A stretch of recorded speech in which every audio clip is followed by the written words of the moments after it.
Hola, bienvenidos a una nueva inmersión. Ah, Hoy nos sumergimos en un tema que todos conocemos, sí, pero que a menudo subestimamos, el estrés. es verdad. Y para guiarnos en esta inmersión tenemos un artículo de la Wikipedia en español, Ajá, así que prepárense para un viaje fascinante a través del estrés. efectivamente. Aunque la palabra estrés parezca Claro. simple, Sí, sí. esconde una complejidad Claro, que va mucho más allá de lo que solemos pensar. mucho más allá. Al leer este artículo me di cuenta de que hay todo un mundo detrás de esa palabra, Es verdad. que usamos a diario casi sin pensarlo. Totalmente. ¿Por dónde empezamos? Bueno, podemos empezar por el origen mismo de la palabra. Me parece bien. Proviene del latín stringere, que significa apretar. Mm, Y esa etimología ya nos da una pista sobre la sensación de presión y tensión chao, que asociamos al estrés. es verdad. Y hablando de historia, ¿no? Fue Hans Selye quien introdujo el término estrés en el ámbito de la psicología. Sí, en la década de 1930, Selye observó que pacientes con diferentes enfermedades presentaban un conjunto de síntomas comunes: fatiga, Sí. pérdida de apetito, debilidad. Ya. Denominó a este conjunto de síntomas el síndrome de estar enfermo. O sea que, independientemente de la enfermedad, había un patrón de respuesta al malestar general. Exactamente. Selye tomó el término estrés de la física, cuando se refiere a la fuerza que se ejerce sobre un objeto, Entiendo. y lo aplicó a la medicina y la psicología para describir la presión que experimenta el cuerpo Claro. ante diversas situaciones. En 1950 publicó su libro Estrés, un estudio sobre la ansiedad Sí. que popularizó el concepto. Y aquí viene lo interesante, ¿verdad? Sí, Porque Selye no veía el estrés solo como algo negativo. correcto. De hecho, él distinguió entre dos tipos de estrés, Ah, claro. estrés y distrés. A ver, explícanos eso un poco más. El estrés, también llamado estrés positivo, Sí. es ese que nos ayuda a afrontar retos y situaciones complejas.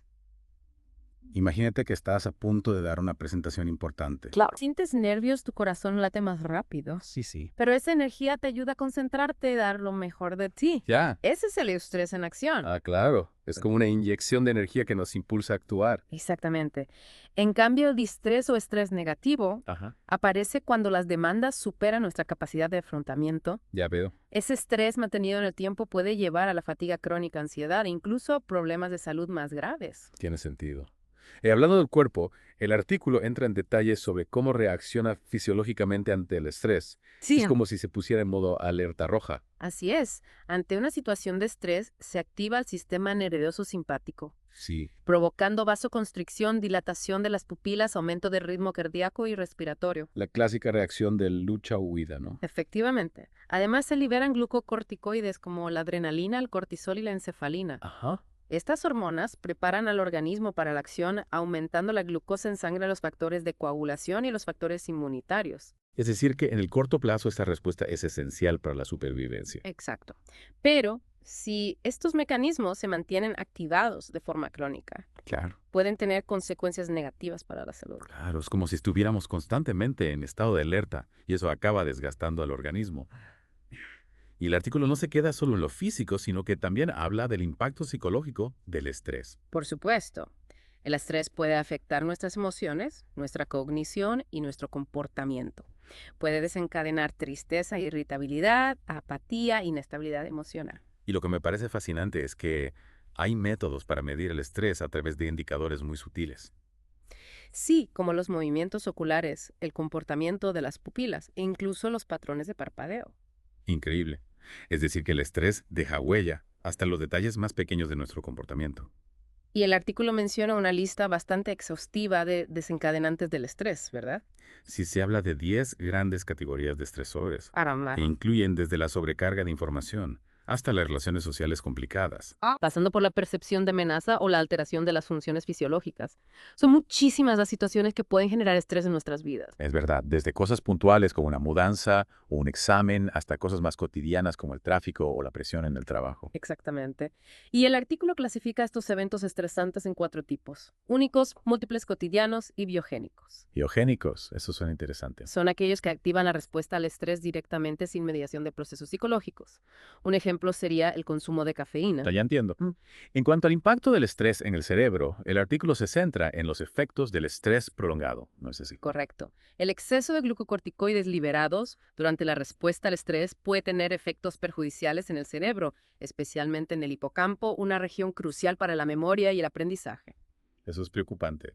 ¿Y cuáles son esos efectos? Principalmente tres: atrofia dendrítica, neurotoxicidad y una mayor vulnerabilidad al daño neuronal en caso de eventos como una apoplejía, una hipoglucemia. Es decir, que el estrés crónico puede deteriorar nuestro cerebro a largo plazo. Así está. Aunque la atrofia dendrítica puede ser reversible, si se controla el estrés, los otros dos efectos pueden tener consecuencias a largo plazo. Bueno, pues hasta aquí la primera parte de nuestra inmersión en el mundo del estrés. Hemos visto su origen, los diferentes tipos y cómo afecta tanto al cuerpo como a la mente. Y esto es solo el principio. Retomamos nuestra inmersión en el mundo del estrés, Sí. profundizando en cómo este afecta a nuestro organismo. En la primera parte vimos que la respuesta al estrés implica una serie de cambios fisiológicos. Efectivamente. Me quedé con la curiosidad de saber más sobre esa cascada hormonal que se desencadena. ¿Puedes explicarlo un poco más? Claro, cuando percibimos una amenaza, el hipotálamo, una región en la base del cerebro, libera la hormona liberadora de corticotropina, ¿Sí? también conocida como CRH. Vale. ¿Y qué hace esta hormona? La CRH actúa sobre la glándula pituitaria, que también se encuentra en el cerebro, Sí. estimulando la liberación de la hormona adrenocorticotrópica, o ACTH. Entiendo. ¿Y la STH a dónde va? ACTH viaja por el torrente sanguíneo hasta las glándulas suprarrenales, Pero- ubicadas encima de los riñones. Ajá. Y ahí es donde entran en juego las famosas hormonas del estrés, ¿verdad? Exactamente. Las glándulas suprarrenales, en respuesta a la ACTH, liberan cortisol, adrenalina y noradrenalina. Esas hormonas son las que preparan al cuerpo para la acción, ¿no? Correcto. El cortisol aumenta la glucosa en sangre, proporcionando energía para los músculos. Ya. La adrenalina y la noradrenalina aumentan el ritmo cardíaco y la presión arterial, dirigiendo el flujo sanguíneo hacia los músculos y el cerebro. Es increíble cómo todo el organismo se sincroniza para afrontar la amenaza. Así es. Estos cambios fisiológicos son muy útiles en situaciones puntuales de peligro. Imagina, por ejemplo, que vas caminando por la calle y de repente te encuentras con un perro que te ladra amenazadoramente. Uf. En ese momento seguro que mi cuerpo reaccionaría al instante. Exacto. La respuesta al estrés te permitiría reaccionar rápidamente, ya sea huyendo o enfrentándote a la situación. Pero ¿qué ocurre cuando el estrés se mantiene en el tiempo? Esa es la clave, ¿no? Porque en el mundo actual el estrés no suele ser algo puntual, sino que se mantiene de forma constante. Efectivamente. Y ahí es donde surge el problema. El cortisol en niveles elevados de forma crónica puede debilitar el sistema inmunitario, aumentar el riesgo de enfermedades cardiovasculares, afectar al sueño y la concentración, e incluso contribuir al desarrollo de la depresión. Es decir, que el estrés crónico no solo nos hace sentir mal, sino que puede llegar a enfermarnos. Exactamente. Por eso es tan importante aprender a gestionar el estrés y encontrar estrategias para reducir su impacto en nuestra salud. Totalmente. Y hablando del impacto del estrés, el artículo también mencionaba que afecta a nuestra cognición y comportamiento. Por supuesto, el estrés puede dificultar la concentración, la toma de decisiones y el aprendizaje. Es como si nuestro cerebro se nublara cuando estamos estresados. Efectivamente. Y a nivel conductual, el estrés puede manifestarse de diversas formas. Irritabilidad, cambios en el apetito o el sueño, consumo de sustancias como el alcohol o el tabaco e incluso aislamiento social. Sé que el estrés afecta a todas las áreas de nuestra vida. Es importante ser conscientes de ello. Así es. Por eso, a la hora de abordar el estrés, hay que tener en cuenta no solo los síntomas físicos, sino también los emocionales y conductuales. Y hablando de abordar el estrés, la última parte del artículo se centraba en la resistencia al estrés y las estrategias para fortalecerla. Correcto. Recordemos que la resistencia al estrés es la capacidad de afrontar situaciones difíciles sin sucumbir a la presión. Sí. Y esto está relacionado con ciertos rasgos de la personalidad. Sí, en la primera parte mencionamos la autoeficacia, el locus de control interno, la fortaleza, el optimismo y el sentido de coherencia. ¿Podrías explicarnos un poco más en qué consiste cada uno de ellos? Por supuesto, la autoeficacia es la creencia en nuestra propia capacidad para lograr los objetivos que nos proponemos. Es decir, la confianza en nosotros mismos. Exacto. El locus de control interno es la percepción de que tenemos control sobre lo que nos sucede en la vida. En lugar de sentir que somos víctimas de las circunstancias. Así es. La fortaleza es la capacidad de afrontar la adversidad sin perder la esperanza. Es decir, la capacidad de sobreponerse a las dificultades. Exactamente. El optimismo es la tendencia a esperar resultados positivos en el futuro. Es como ver el vaso medio lleno. Correcto. Y por último, el sentido de coherencia es la sensación de que el mundo es un lugar comprensible y predecible. Es decir, que las cosas tienen sentido, aunque a veces sean difíciles. Efectivamente, todas esas características son muy valiosas para afrontar los desafíos de la vida general. Y lo bueno es que, aunque algunas personas puedan tener una predisposición genética a ser más resistentes al estrés, estas características se pueden cultivar y fortalecer a lo largo de la vida. Exacto. Y eso es lo que veremos en la tercera parte de nuestra inmersión. Las estrategias que podemos poner en práctica para aumentar nuestra resistencia al estrés. De vuelta, para la última parte de nuestra inversión en el mundo del estrés. Ya hemos explorado sus orígenes, sus efectos, incluso la idea de que no todo estrés es malo. Efectivamente. Ahora aterricemos en lo práctico. ¿Cómo podemos aplicar todo este conocimiento a nuestra vida diaria? Claro. ¿Cómo navegamos el estrés inevitable sin que nos consuma? Me encanta esa metáfora de navegar el estrés, Sí, porque a veces la verdad se siente como una ola gigante a punto de romper sobre nosotros. tienes toda la razón. El artículo de la Wikipedia que hemos estado analizando nos ofrece algunas herramientas Ah, para convertirnos en surfistas expertos del estrés, capaces de mantenernos a flote incluso en las situaciones más desafiantes. Me gusta esa imagen. Ujú. Y hablando de herramientas, ¿cuáles son las que encontramos en esta caja de herramientas para el estrés? Bueno, algunas son bastante conocidas. Ejercicio físico, dieta saludable, descanso adecuado. sí. A veces las pasamos por alto, ¿Es verdad? pero son fundamentales para mantener el equilibrio físico y mental. Totalmente. A veces me doy cuenta de que cuando estoy más estresada descuido esas cosas básicas. Claro. Y es justo cuando más las necesito. Exactamente, caemos en un círculo vicioso. Sí.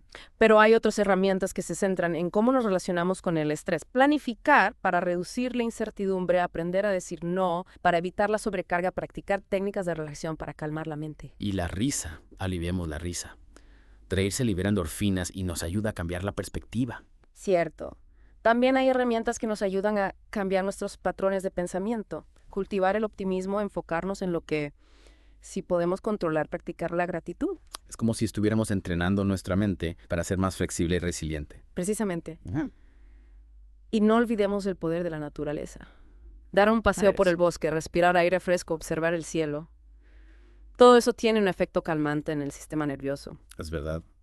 A veces una simple caminata al aire libre puede hacer maravillas para despejar la mente y reducir el estrés. Exacto. Lo importante es encontrar las herramientas que mejor funcionen para cada uno. Ah. No hay una fórmula mágica, Ya.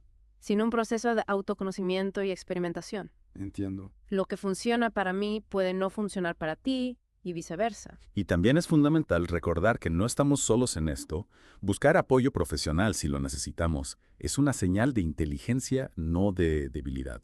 Completamente de acuerdo. A veces una perspectiva externa y herramientas más especializadas como la terapia pueden marcar una gran diferencia en nuestra capacidad para gestionar el estrés. Bueno, hemos llegado al final de nuestra inmersión en el mundo del estrés. Ha sido un viaje fascinante lleno de información útil y práctica. ¿Con qué idea te gustaría dejar a nuestros oyentes? Con la idea de que el estrés es parte de la vida, pero no tiene por qué dominarla. Conocerse a sí mismo, cultivar la resiliencia y tener una buena caja de herramientas a mano son las claves para convertir el estrés en un motor de crecimiento en lugar de un obstáculo. Me encanta esa idea, convertir el estrés en un motor de crecimiento. Esa es la actitud. Muchas gracias a todos por acompañarnos en esta inmersión. Esperamos que les haya resultado útil e inspirador. Hasta la próxima.